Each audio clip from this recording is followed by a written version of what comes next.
Hi, this is Bobby Warren of AfterJournalism.com, and welcome to my After Journalism YouTube channel.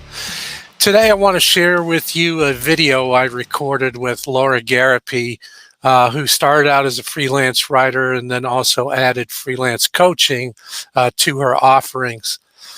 I had a chance to speak with Laura during the pandemic, but I thought it would be an interesting interview for those of you who are journalists who have exited the industry or planning to exit the industry. We talk about freelancing, and Laura offers a free mini coaching session to see if maybe her services would help you. And so during this interview, she went ahead and gave me a free mini coaching session, which you can check out. So anyway, sit back, relax, enjoy this interview with Laura. And oh yeah, don't forget to like this video, subscribe to the channel. And once you hit the subscribe, go ahead and hit that notification bell so you never miss a video. And please share it with your friends. Thanks. And now here's the interview. Hi, this is Bobby Warren of Worcester Media Group and associated entities. And I am with Laura Gariepy today. How you doing? I'm doing great, Bobby. How are you? I'm doing fine. I'm in the worldwide headquarters of Worcester Media Group, LLC in Worcester, Ohio. Where are you?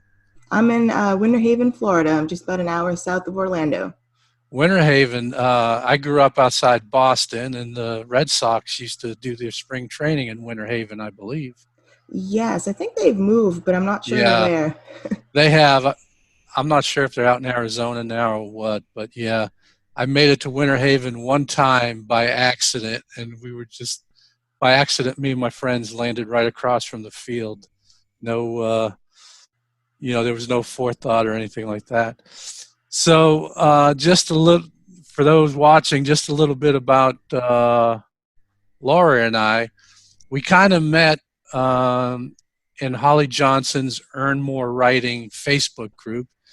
It's a private group for those who enroll in her freelance writing course. And just kind of as a little aside, that that course and that group has really helped me as a freelancer.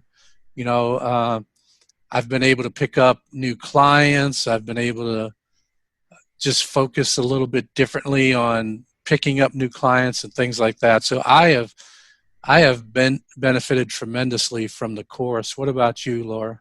Same. I discovered it just a few months after I decided to go freelance, and I think there's a lot of great information for folks out there just getting their start. And Laura, what were you doing before, and what made you decide to go become a freelancer? I was in human resources for 10 years, and it was a really solid career.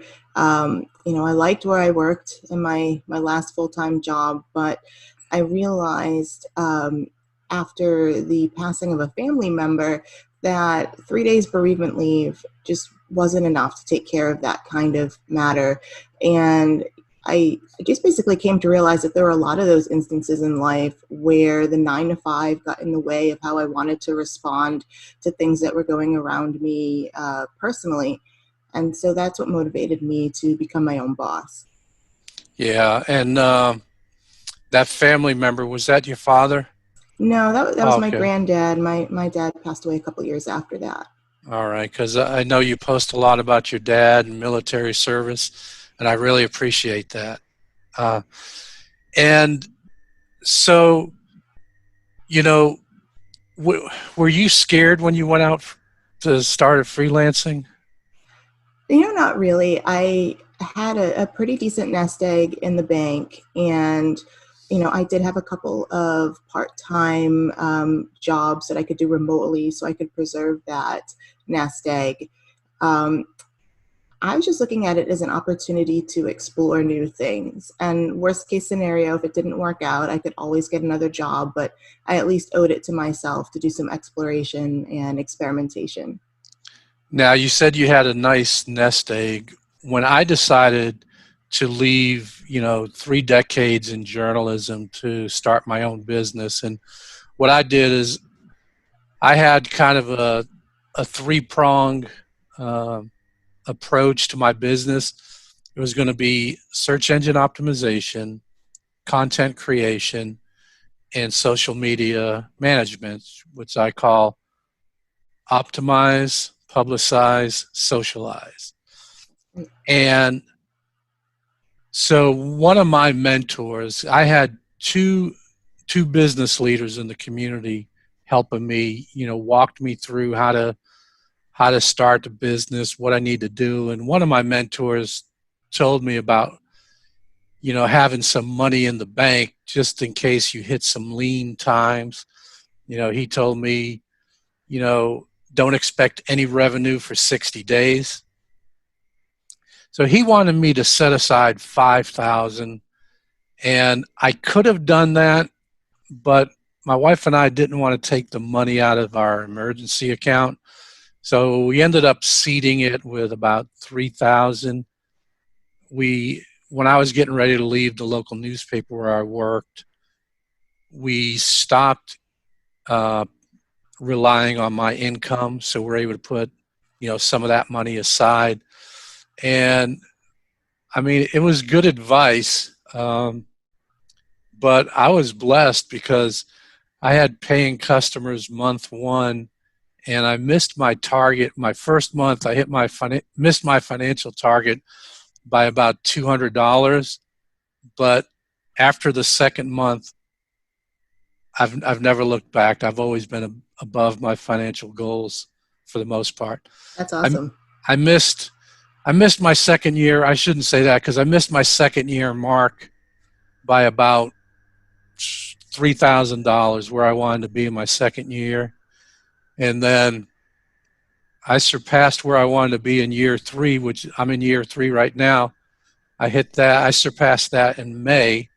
But then things slowed down a little bit because of COVID. So, how was your early beginnings when you started freelancing, and what kind of work did you do? So when I quit my full-time job, I had about 12 to 18 months worth of living expenses in the bank, plus those couple of part-time jobs so that I wouldn't drain those resources as quickly. Honestly, when I left my job, I didn't really have a clear-cut plan. I just knew that that lifestyle wasn't working for me, and I was able to take some time to figure out what would work for me. Um, I started researching online business, and I decided that having a blog was pretty important. Having a website was necessary regardless of whatever I decided to do. So I started a blog. I started networking in the community, which I think is key, getting to know people. And then within a few months, I actually got paid for writing a guest post on a major personal finance website. And I was shocked. I didn't expect to get paid. I was doing it essentially for the quote unquote exposure, for bragging rights. Yeah. And then when I got the money, I'm like, geez, I can really get paid for this. So within a month of that, I got my first recurring freelance writing client, which I still write for today. Awesome. And yeah, it just kind of snowballed. I went to a conference towards the end of 2018 and picked up more work there. And then, by the summer of 2019, I had fully replaced my corporate salary. That is amazing. And like, you know, I think when people think about, going as a freelancer, there's some people who, pardon the expression, but just feel comfortable working for the man. You know what I Sure. mean? And I came out of journalism, and people are losing their jobs like almost every day. And so working for the man, there's no job security. You think there is, but there's nothing. I mean, how many people, lost their jobs because of the pandemic? What do we have, like unemployment, like 31, 32%? I think it's, Millions, yeah, millions and millions. right. And so what you think is secure today might not be secure tomorrow. And let me ask, how have you done during the pandemic? I had a couple of clients that had to scale back or bow out due to their own personal financial situation, but I have acquired new work too. So, um, you know, I've had some other factors going on in my life independent of the pandemic, within the last several months to a year. So I'm down from where I was in the summer of 2019. That was my high. And now I'm just kind of getting back to that, by acquiring new and better clients and diversifying my income streams. So I'm doing okay. Like, I'm paying the bills. I still have a little bit of a nest egg in the bank, but I have definitely been impacted. Yeah, like I felt no impact the first 3 months after the pandemic, and then like you, I've had one client scale back and another client go on pause just because we had built up so much content and that hadn't, you know, and still could probably can be a few months before all that gets published. So, um, so I was looking at my numbers the other day and I'm down about 24%. However, where I was compared to what I was making as a journalist, I'm still doing I'm still doing so much better than when I was working as a journalist, and so like you, I felt the pinch, but it's not been too bad. Yes, fortunately, I feel very, very lucky for that. And you're talking about diversifying your income streams, which is always good. I've done a couple of things myself, which are just now taking root. They're not. One's not producing anything yet. Other, I just made a couple sales. We'll talk about that a little bit later. But Nice. but with you diversifying your income stream, I see that you've gone into coaching as well.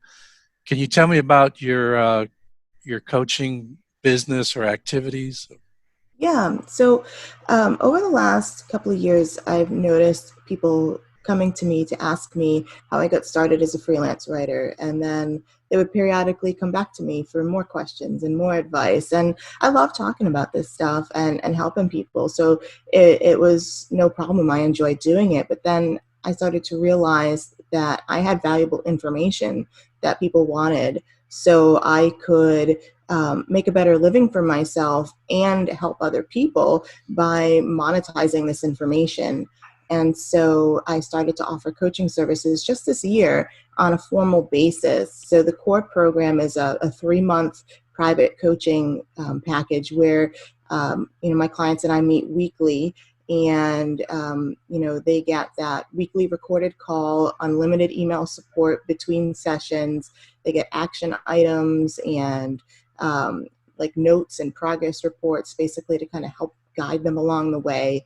And it's really meets them where they are, because everyone's starting in a different place. So the program could cover things like getting your money in order so you feel financially comfortable to go freelance, how to separate your personal and business finances, how to land clients, like what types of methods work best for you, how to handle client situations, the mindset shift that's required to be successful going from employee to self-employed, and then things about work-life balance. Like, starting a business takes a lot of work. So how do you integrate that into the rest of your life without missing out on something important to you? So depending on where the client is, we gear the sessions towards what would be most beneficial to them. So it's not really like a set structure where week 1 we cover this. It's really what's going on with you and how can we best help. Yeah, excuse me, I just keep getting pop-ups on my computer, and it's like, get out of here. Know the feeling. Bitdefender always wants to upsell.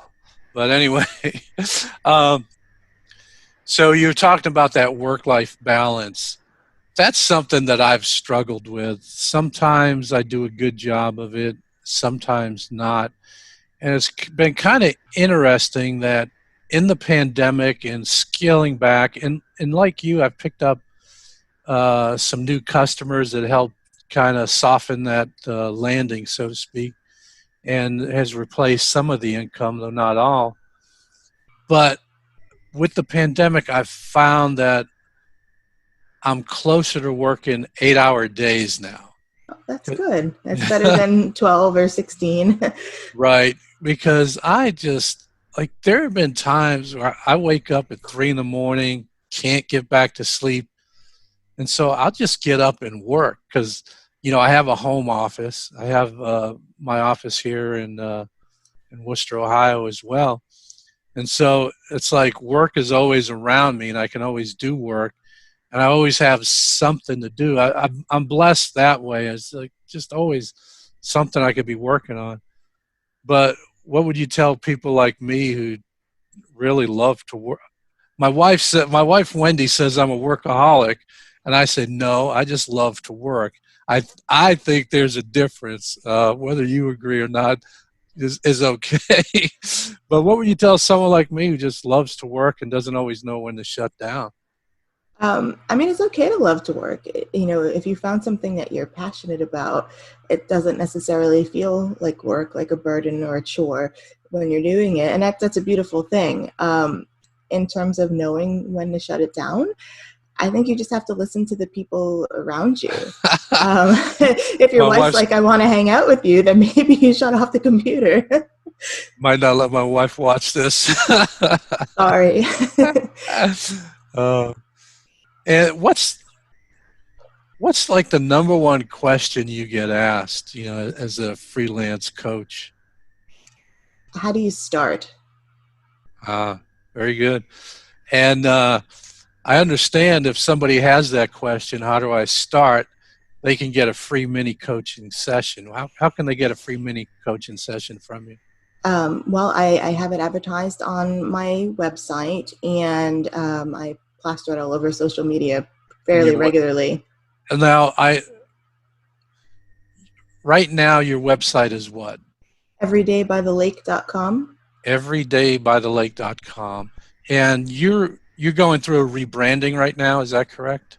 Yes, so I'll maintain two sites for a little while. Every Day by the Lake is going to be my freelance writing business, and the new brand Before You Go Freelance will exist, you know, solely to support aspiring freelancers with different content and products and service offerings.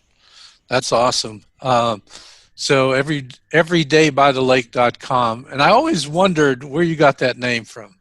I live on a lake, so it's pretty literal, but it's also kind of metaphorical in the sense that the lake is my happy place, and now that I get to do what I want for a living, I'm always in my happy place, both mentally and physically. All right. So now you talked about diversifying your income. I've started two websites. One is afterjournalism.com, which is I'm trying to reach out and help and support former journalists or people who want to exit the industry and give them some resources. And it's also, an affiliate marketing site where I'm able to generate some income if people click through and purchase, what I recommend. And also, I'm not going to recommend anything that I wouldn't do. So it's not like just stuffing it with affiliates, but it has to be something I believe in because, you know, I'm not going to ruin my good name for a few bucks. Just ain't worth it. Uh, there it is, a journalist using ain't, but that's okay. It's a colloquialism. And then I started freelancersbenefits.com, and that's kind of shifting a little bit. I am going to go into just marketing the site for um, a friend who started a telemedicine and a free and discounted prescription drug program, which there's some legalities whether I can sell or not. So I'm just going to market for him, and he'll do the selling.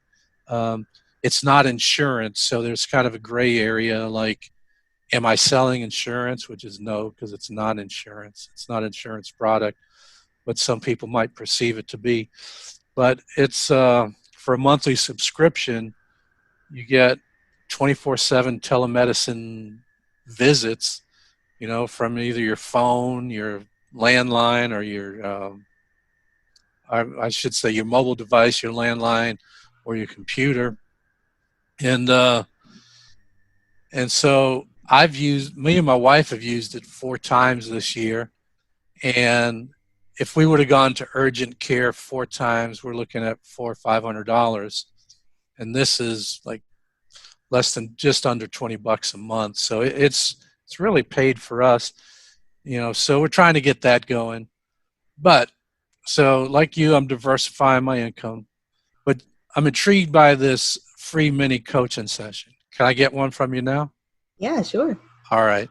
So if someone says they go to everydaybythelake.com and they say, "Hey, Laura, I want a free mini coaching session." So what happens? What happens now? Like, "Hey, Laura, I want one." They would be taken to my calendar application, so they could choose a time that was mutually good for both of us. They will be presented with a questionnaire that I would hope that they would fill out in advance, just so I understand a little bit more about them and we can make the most of our time together. It's advertised as a 30-minute session, but oftentimes we go over by 10 or 15 minutes, and that's fine. And then they have the option of setting it up via phone or via Zoom if they wanted to do it as a video conference. Really just get the opportunity to chat through whatever burning questions they have on their mind. All right. So let's not do 30 minutes, or maybe let's do 10 minutes or something. Like my issue right now is, so I have worcestermediagroup.com is my business site. Then I have the After Journalism and the Freelancers Benefits. And I've been so busy with serving others that my own sites tend to get neglected. So any advice for me? If you have the revenue to support it, it could be worthwhile to hire out a freelance writer or a virtual assistant to take some of those tasks off your plate. Whichever ones that seem to fall by the wayside the most, or whichever tasks that you dislike doing, if you have the funds, I definitely encourage outsourcing. All right. Because now my wife was able to leave her job and join the business, and Awesome. she's actually doing. I've asked her to write a blog post for me for afterjournalism.com, kind of from a spouse's perspective. What did she think when I said I want to leave my job and start my own business, and what kind of encouragement she might have for other spouses or partners of journalists who either have left or are thinking of leaving. So I'm doing a little bit of that, but it's after I got 2 affiliate sales off of afterjournalism.com, it kind of like hello, you need to pay attention to that website. People are visiting it, and Yeah, there's money to be made.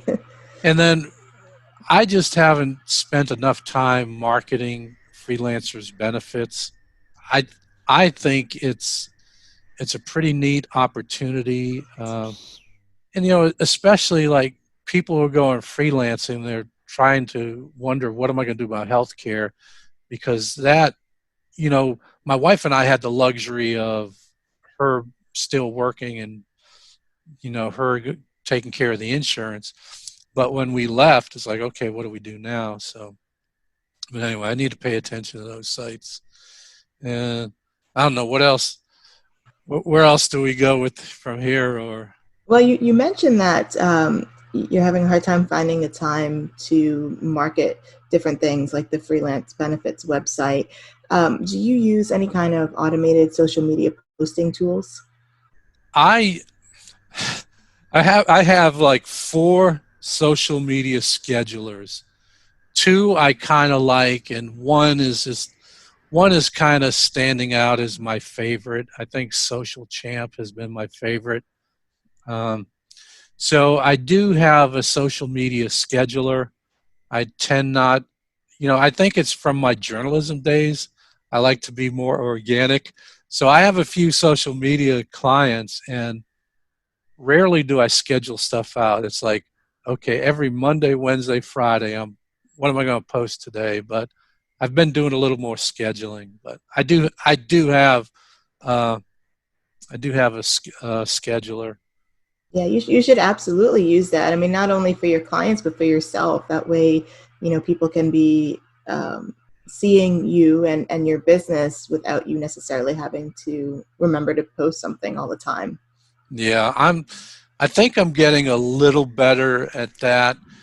What I like about Social Champ is that it will repeat your post like at a frequency of what you choose.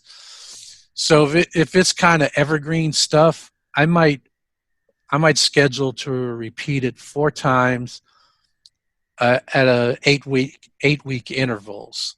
And so what I've been doing is kind of sitting down maybe at the beginning of the week, looking at the content calendar, what's already scheduled, what needs to be scheduled, or what days need to be scheduled. So I'm getting a little better at that. Definitely not where I need to be, but getting better. Yeah, I mean, social media moves so fast, especially platforms like Twitter. So chances are the majority of your audience aren't catching the majority of Yeah, your posts. yeah. So what I do with Twitter is I repeat the post 4 times, but at 8 hour intervals instead of 8 week intervals. And so what it does is it deletes my previous post, keeps the analytics, and then posts it again. I don't know how it does it, but it's almost like just replacing that post. So it so, so I think using that method, you get in front of different people at different hours of the day. Yeah, for sure. For sure. And I wouldn't even hesitate to bump it up longer, especially if it is evergreen. Like have it run indefinitely, multiple times a day until it's no longer applicable. Yeah. All right. Yeah, and that's what I need to get better at content distribution. I signed up for a 14-day challenge from Ross Simmons and Foundation Company at the Coolest Cool on Twitter, and I got through 4 days, but then I got busy, so I That's need the to way. finish that. I need to finish that, but I, I appreciate you spending some time with me today, giving me a glimpse at what you do and your coaching. So I, you know, I've been contemplating working with a business coach, and so we've been in discussions, but I've not made any decisions. I think maybe at the beginning of the year I might do something with him, just kind of specifically with the business scaling up and things like that. Because I guess some changes to the business that are coming. That's good news, but I just can't talk about it right now until everything gets finalized. But so that's kind of exciting. So what I appreciate is that we have this connection. First through Facebook and Twitter, and now here on Zoom. But I think the services that you provide as a coach can really help some of the journalists who are thinking about trying to do something different, because the newspaper where I worked, uh, I think there are only like two reporters left who I worked with. Um, back so I was a reporter and I was a city editor, and then I went back to reporting after the Great Recession. And what when I was a city editor, we had 11 11 reporters covering 2 counties. Now I think they're down to like 4 or 5 covering 2 counties, and 2 of them I know. And so it's just been a shame. And so, I hope if anyone's thinking of going as freelance or start their own business, that they would sign up for your coaching at everydaybythelake.com. Because it can be scary. I was just so blessed to have two business leaders who are willing to take me, under their wings and guide me through the process. And having someone like you to be there to answer questions, who's been in the trenches and have done it yourself. Uh, I mean, you just get started on a leg up. Any final thoughts before we sign off here? Well, to your point, Bobby, I had mentors and coaches along the way fairly early on as well, and they were very instrumental to my being able to be successful faster. So I think, without them, I certainly would have struggled more. Um, and so, I'd be happy to help anyone that's looking to make a change from the journalism industry. The free mini coaching session is all about the person. It is actual counseling. It's not one big sales pitch. So, if they are interested, if we do have a connection during the session, then I'm happy to tell them more about the program. But truly, that free session is legitimate advice to help them.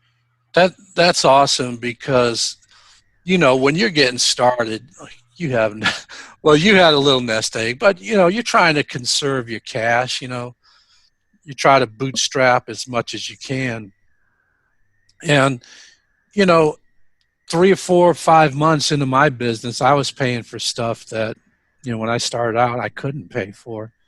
But I appreciate your willingness to offer like real advice, because that's the way I am.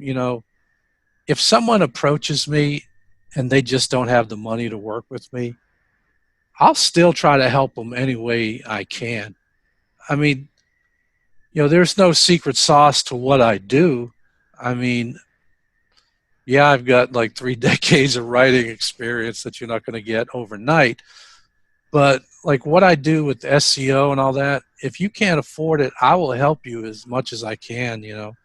And so I'm so glad that you are doing that as well. So uh, anyone who needs some freelance coaching, check out my friend Laura at everydaybythelake.com for your free coaching session.